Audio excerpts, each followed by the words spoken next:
Selamat morning. Selamat jumpa kembali di channel saya.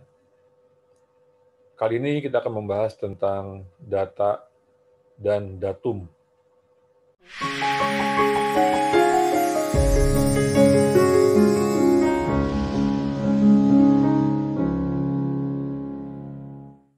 Ini adalah video seri pengantar statistika dengan topik data dan datum.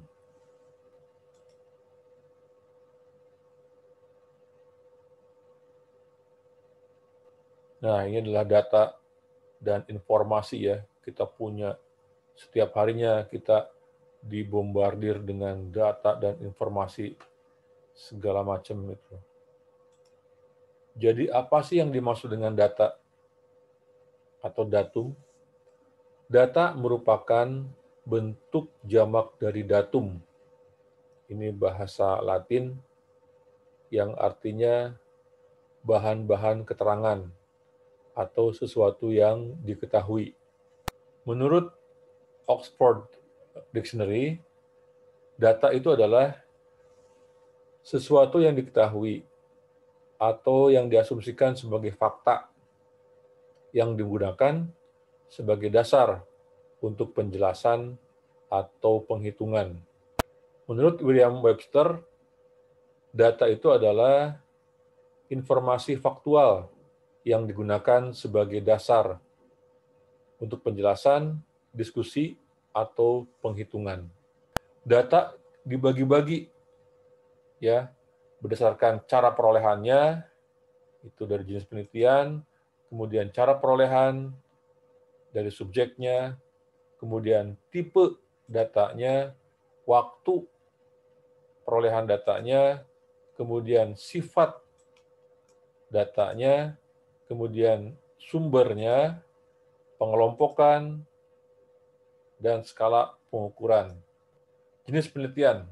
Berdasarkan pembagian ini, data dibagi menjadi dua. Yang pertama adalah kajian pengamatan atau observational study. Ini artinya adalah kita mengamati dan mengukur karakteristik tertentu dari objek penelitian, tapi kita tidak berupaya untuk mengubah objek tersebut. Yang kedua adalah percobaan atau eksperimen. Dengan eksperimen, kita menerapkan perlakuan tertentu terhadap objek penelitian dan mengamati efek perlakuan terhadap objek tersebut. Contoh kajian pengamatan, misalnya kita melakukan survei, terkait dengan preferensi konsumen terhadap suatu produk. Misalnya kita punya dua produk, konsumen memilih produk A atau produk B. Kita lakukan survei. Nah, itu adalah kajian pengamatan. Sedangkan percobaan, contohnya misalkan kita ingin menguji efektivitas obat, ya. Jadi ada sekelompok orang yang diberikan dosis tertentu obat itu, ya. Kemudian ada yang sekelompok orang yang menggunakan atau diberikan placebo, ya. Kemudian kita ukur hasilnya. Itu merupakan percobaan atau eksperimen ya.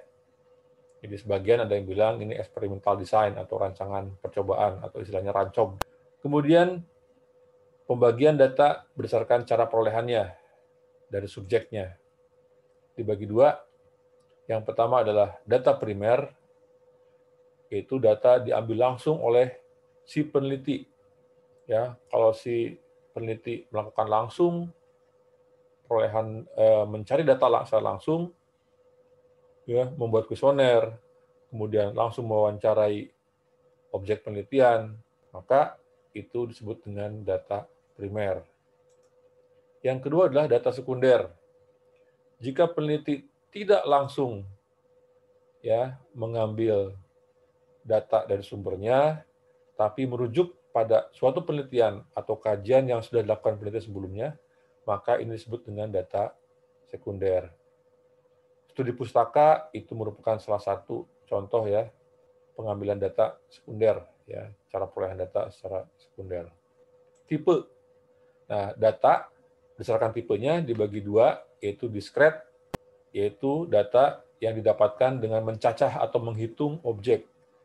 Datanya umumnya hasil penghitungan berupa bilangan bulat.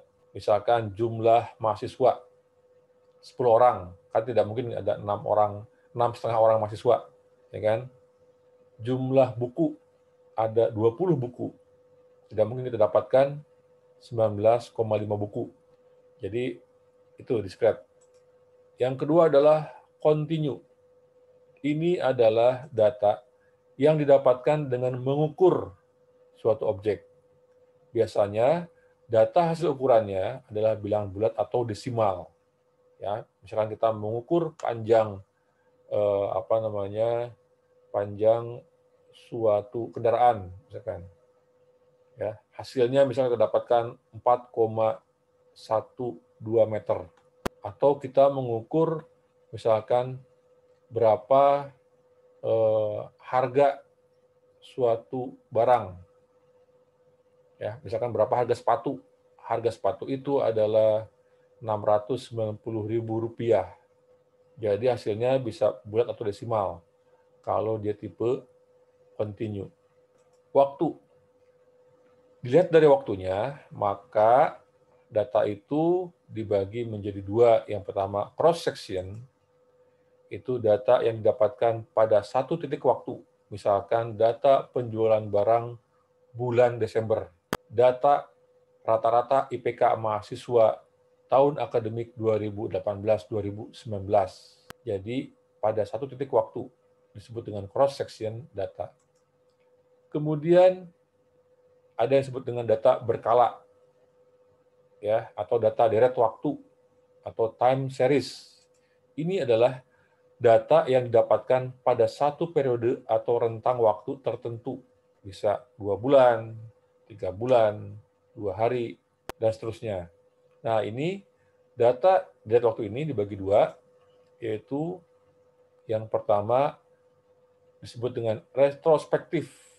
Ini bila data didapatkan pada satu rentang waktu dari dulu sampai dengan sekarang, atau sekarang sampai beberapa saat dulu lampau. Dan yang kedua adalah prospektif. Ini artinya data didapatkan pada suatu rentang waktu tertentu dari sekarang sampai masa depan. Misalkan data kita cari ya, data kita peroleh mulai hari ini sampai dengan 2 bulan ke depan. Ya, data kita peroleh secara harian. Itu berarti prospektif. Sifat. Misalkan sifatnya, data itu dibagi dua. Yang pertama, kuantitatif. Ini artinya data yang dihasilkan dapat diukur dan dihitung. Sifatnya objektif atau dapat dibandingkan. Ya, 2 meter, 3,19 kg, atau 20 km per jam.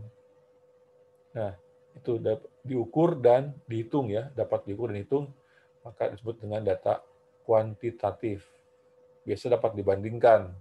Ya, 20 kilo dengan 10 kg itu dapat dibandingkan. Kemudian yang kedua adalah kualitatif. Ini data yang dihasilkan dapat dirasakan. Sifatnya subjektif, tidak dapat dibandingkan. Contohnya, setuju, sangat setuju, ya, sangat enak, cukup enak.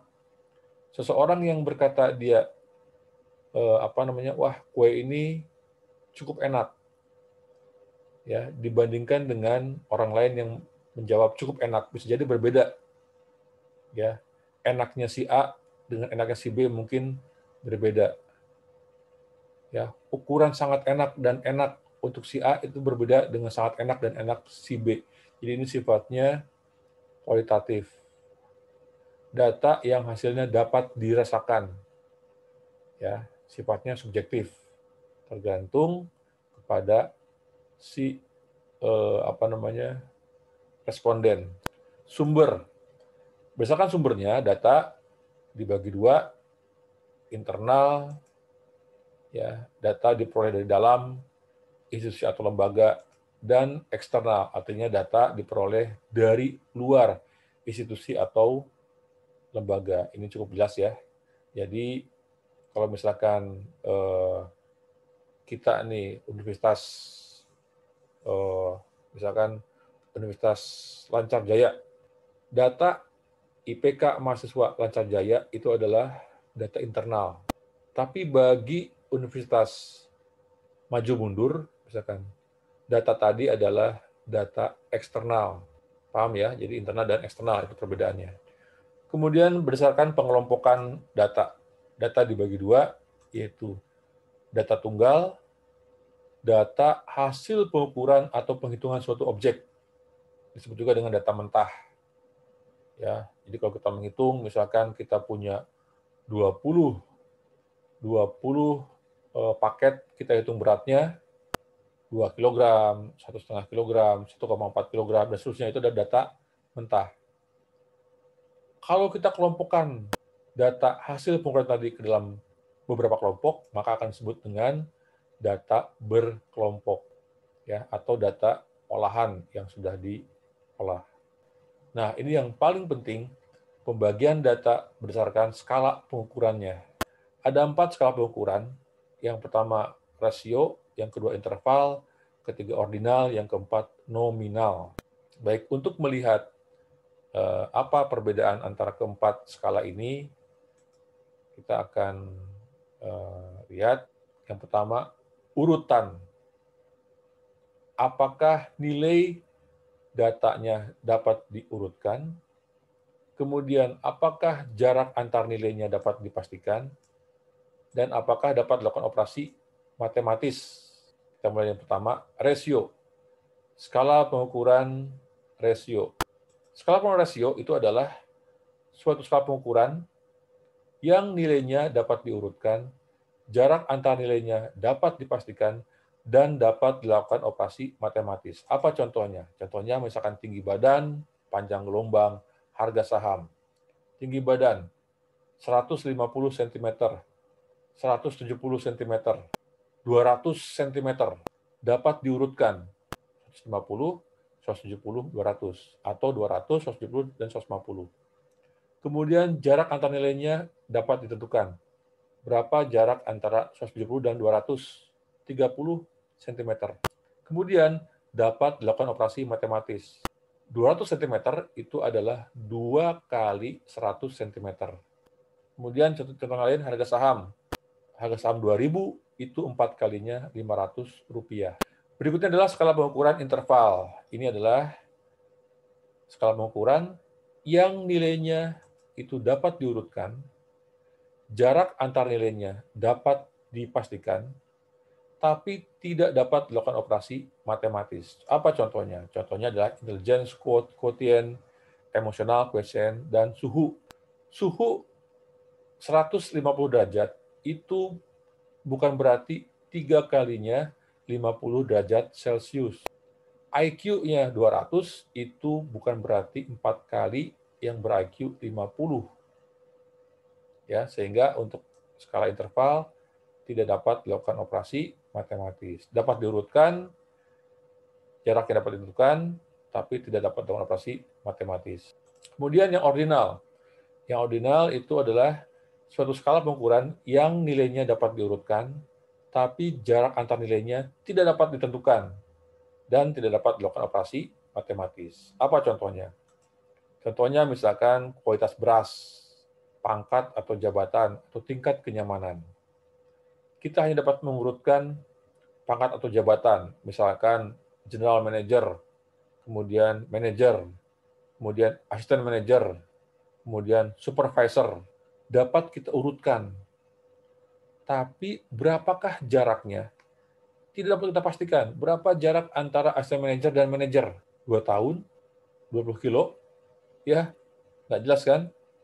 Kita hanya dapat mengurutkan, tapi tidak dapat ditentukan berapa jaraknya.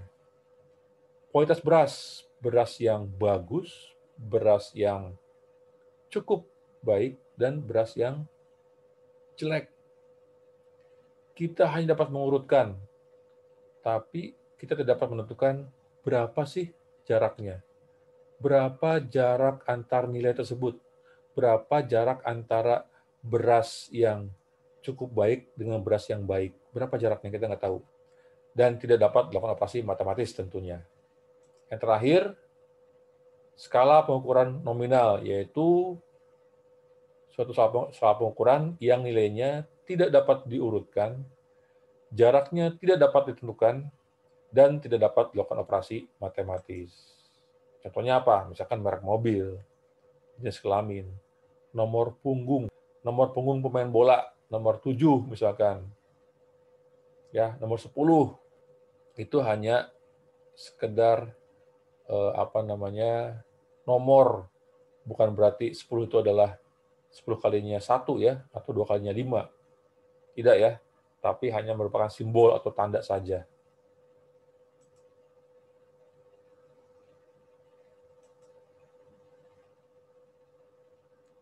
Misalkan 1 itu menunjukkan laki-laki, dan angka 0 itu menunjukkan perempuan. Jika dari 10 orang yang hadir, 6 orang diantaranya laki-laki, maka dikatakan rata-rata tingkat kehadiran berdasarkan jenis kelamin adalah 0,6.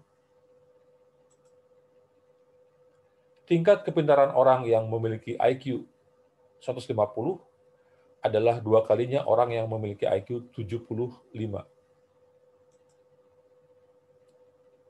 Untuk menguji ketahanan beberapa varietas padi terhadap hama, maka dilakukan jenis penelitian kajian pengamatan atau observational study. Jika Anda dapat menentukan di mana salah pernyataan tadi, dan Anda dapat membenarkan atau membetulkan pernyataan tadi, maka Anda telah memahami konsep dan materi kali ini. Terima kasih sudah menonton video ini. Sampai ketemu pada video-video berikutnya. Ciao.